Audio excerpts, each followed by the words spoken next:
I'm going to show you how to work through this worksheet that's in your manila envelope in the art kit to show you all the different techniques you can do with a simple set of watercolors. First things first, you can get super rich color with watercolor just by swishing your brush in whatever color you choose a lot, more than you think you should. So the ratio of paint to water is really heavily over on the paint side. And you can see how super rich that magenta color is. Now to make it light, I'm just going to rinse out my brush in the water here. So now when I'm putting my brush in this little area, it's almost purely water. And I'm just going to pull some of that super rich pigment over. So now I have a medium tone.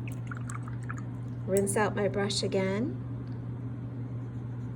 and now it's super light. That's just one color. Hardly any water, a medium amount of water, tons of water. Blending colors, similar. You can lay one color down, swish out your brush, come grab another color, and just paint right over it. If you want more blending, get a little more water on your brush and just mix those two colors together a bit more. Notice I'm not doing too much with my brush. If I really kept brushing on the paper, I'd end up ripping the paper. I'd get little pills of the paper pulp that would just pull away, and eventually you'd make a hole. So you always just want a light touch when you're putting watercolor to paper. Water drops. This is a fun one. It's a little bit difficult to see. When you do it in your workspace at home, you should be able to see it much more than you can capture on phone video. But I've laid down some color here, and now I'm just going to stick my fingertips in the water and flick. If you don't want to stick your fingers in the water, you can use a brush and go tap, tap, tap, tap, tap to get that water off.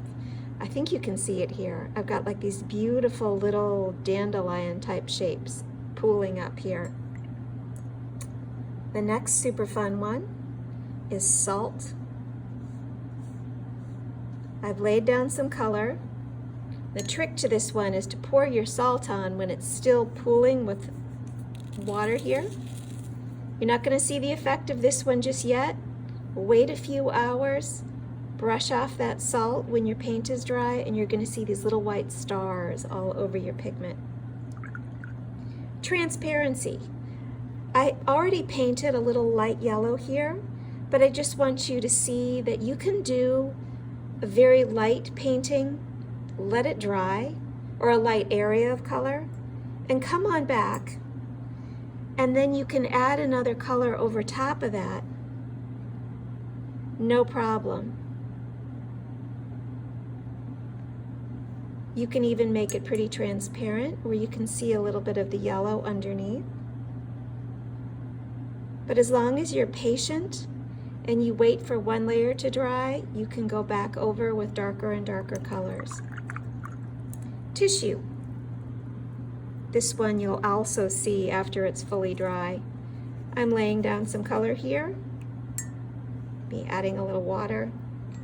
Now I'm just going to grab a little thing of toilet paper or Kleenex and lay it on there.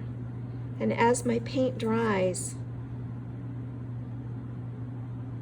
the toilet paper is going to suck up the pigment, and again, similar to the water drops or the salt, I'm going to have this neat effect. All right, crayon resist. Just take a white crayon or another light colored crayon, and you're going to press hard. Do a design, do a word, whatever it is. And now lay your color right on top.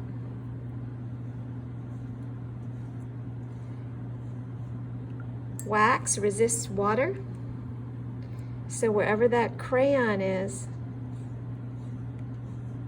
the pigment won't stick. Last but not least, pen and ink. If you like to add color to your illustrations, if you like a little bit of that very thin line in your artwork, you can use a Sharpie or another permanent marker to do a drawing first. And rest assured that because it is permanent, you can then go in with some watercolor later, and that Sharpie is not going to go anywhere because it's permanent. So you can have a lot of fun effects blending Sharpie and watercolor. Have fun with this one. Try all the different suggestions and mix it up when you're doing your own watercolor paintings.